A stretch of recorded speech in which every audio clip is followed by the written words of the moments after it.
সুপ্রিয় অষ্টম শ্রেণীর শিক্ষার্থীরা, আজকের এই ভিডিওতে আমরা দেখব তোমাদের অষ্টম শ্রেণীর প্রথম অধ্যায়ের যে অনুশীলনী সমাধান, বহুনির্বাচনী প্রশ্ন এবং যে তোমাদের সৃজনশীল 1 ও সৃজনশীল 2 এবং সংক্ষিপ্ত প্রশ্নের সমাধানগুলো আজকের এই ভিডিওতে আমরা দেখব।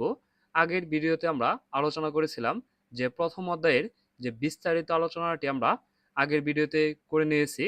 আগের ভিডিওটি দেখতে চাইলে তোমরা প্লেলিস্ট থেকে তোমরা দেখে নিতে পারো। চলো আমরা দেখে নেব যে তোমাদের অনুশীলনী সমাধান। প্রথমে 1 নম্বর হচ্ছে কোনটি মোলস্কা বর্গের প্রাণী। এই একের উত্তরটি হবে তোমাদের ঘ ঝিনুক। তারপর হচ্ছে 2 স্কাইফা ও হাইড্রা উভয়ই। এই 2 এর উত্তরটি হচ্ছে গ 2 এবং 3 বহুকোষী সুগঠিত তন্ত্রবিহীন। তারপর দেখো 3 ও 4 এর জন্য এখানে একটি ছক দেওয়া আছে। এই ছকটি তোমরা দেখে নিতে পারো। 3 ছকের কোন প্রাণীটি অমেরুদণ্ডী। এই 3 এর উত্তরটি হবে ক এম। তারপর হচ্ছে 4 উড়তে পারে। এই 4 এর উত্তরটি হচ্ছে ক এম এবং এন প্রাণী। আমরা তোমাদের এই বহুনির্বাচনী প্রশ্নের সমাধানটি দেখে নিয়েছি। এখন আমরা দেখে নেব তোমাদের সৃজনশীল 1 এর সমাধান। এখানে লক্ষ্য করো তোমাদের 3টি চিত্র দেওয়া আছে। আমরা 3টি চিত্র দেখেই বুঝতে পেরেছি এখানে কি কি ছবি দেওয়া আছে। একটি হচ্ছে পোকা, একটি হচ্ছে পাখি এবং এটি আমরা জানি।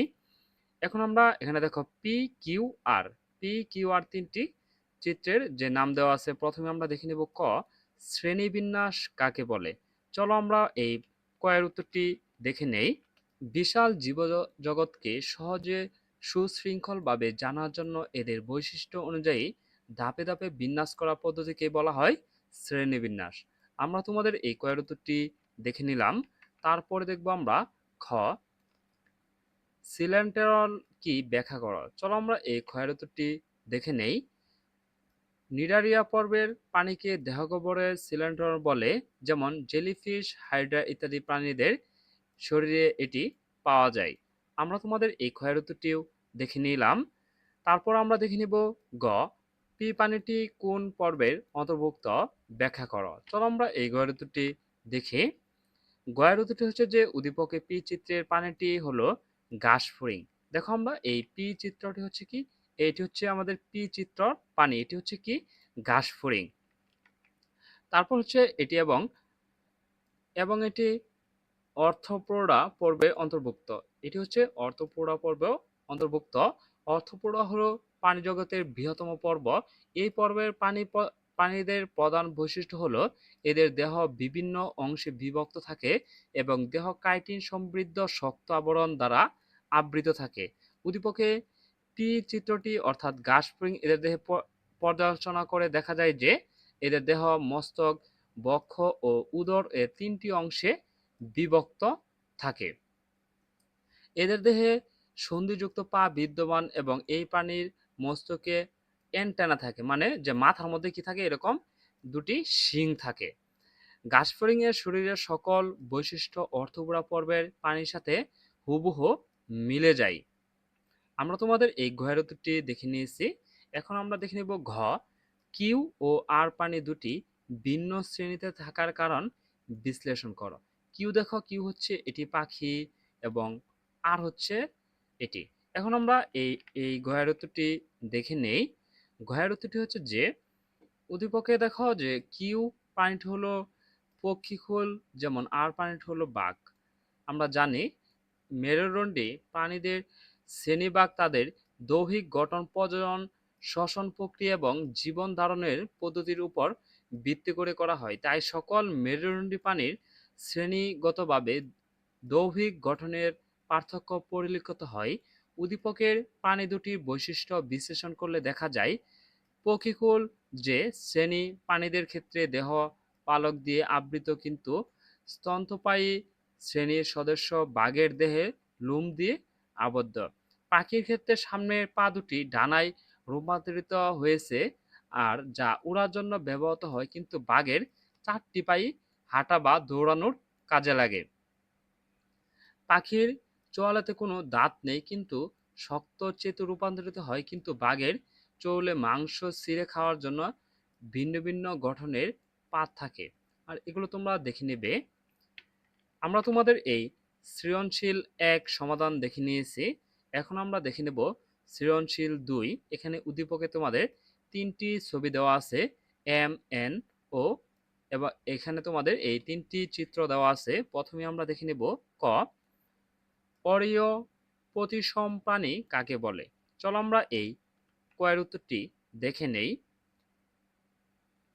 কয়ের উত্তরটি হচ্ছে যে প্রাণী দেহকে কেন্দ্রীয় অক্ষ বরাবর একাধিকবার সমান দুই অংশে ভাগ করা যায় তাকে অরীয় প্রতিসম প্রাণী বলে। আমরা তোমাদের এই কয়ের উত্তরটি দেখে নিলাম। তারপর দেখে নেব আমরা খ, শিখা অঙ্গ কি ব্যাখ্যা করা। চলো আমরা এই ক্ষয়ের উত্তরটি দেখে নেই। ক্ষয়ের উত্তরটি হচ্ছে প্লাটিহেলমিনথেস পর্বের প্রাণীদের দেহে রেচন কাজের জন্য যে বিশেষ অঙ্গ থাকে তাকে শিখা অঙ্গ বলে। এটিকে শিখা কোষ বা ফ্লেমকেল ও বলা হয়। শিখা অঙ্গ হচ্ছে প্লাটিহেলমিনথেস পর্বের প্রাণীদের রেচনতন্ত্রের প্রধান অংশ। আমরা তোমাদের এই ক্ষয়ের উত্তরটি দেখে নিলাম। তারপর দেখে নিব আমরা গ, এম প্রাণীটি কোন পর্বের প্রাণী ব্যাখ্যা করো। এই এম প্রাণীটি কোন পর্বের প্রাণী? চলো আমরা এই এম এর উত্তরটি, ঘরের উত্তরটি দেখে নেই। এম হচ্ছে গোলকৃমি যা নেমাটোডা পর্বের অন্তর্ভুক্ত। তিনি নেমাটোডা পর্বের প্রাণীদের বৈশিষ্ট্য ব্যাখ্যা হলো দেহ নলাকার ও পুরুতন্ত্র দ্বারা আবৃত, পুষ্টিকণালীর সম্পর্ক মুখ ও পায়ু ছিদ্র উপস্থিত, শ্বাসতন্ত্র সংবহনতন্ত্র অনুপস্থিত, সাধারণ একলিঙ্গ, দেহগহ্বর অনাবৃত ও প্রকৃত সিলুম নাই। আমরা তোমাদের এই ঘয়ের উত্তরটি দেখে নিলাম। তারপর দেখে নিব আমরা ঘ, এন এবং ও উভয়ই পরজীবী কিন্তু ভিন্ন পর্বের প্রাণী বিশ্লেষণ করো। চলো আমরা এই ঘয়ের উত্তরটি দেখে নেই। ঘয়ের উত্তরটি হচ্ছে উদ্দীপকে এন প্রাণীটি হলো শামুক এবং অপরদিকে ও প্রাণীটি হলো ফ্রিদাকৃমি যা প্লাটিহেলমিনথেস পর্বের অন্তর্গত। শ্রেণীবিন্যাসের প্রাণীদের পর্ব নির্ধারিত করা হয় তাদের অভ্যন্তরীণ ও বাহ্যিক গঠনের উপর ভিত্তি করে। মালাস্কা পর্বের প্রাণীদের দেহ নরম খোলসযুক্ত হয়। অন্যদিকে প্লাটিহেলমিনথেস পর্বের চ্যান্টা দেহের যে অধিকারী এবং রেচন অঙ্গ হিসেবে শিকাকোষ ধারণ করে। শামুক এর সাধারণত বৈশিষ্ট্য হচ্ছে এদের দেহ নরম, এদের দেহ শক্ত খোলসে আবৃত, পেশিবহুল পা দিয়ে এরা চলাচল করে, ফুসফুস ও ফুলাকার সাহায্যে শ্বাস কার্য চালায়। পৃথিবীর সাধারণত বৈশিষ্ট্য হচ্ছে দেহ চ্যাপ্টা ও উভয়লিঙ্গ, দেহ পুরো কিউটল আবৃত, দেহে চূষক ও আংটা থাকে। এটি তোমরা এভাবে পড়ে নেবে।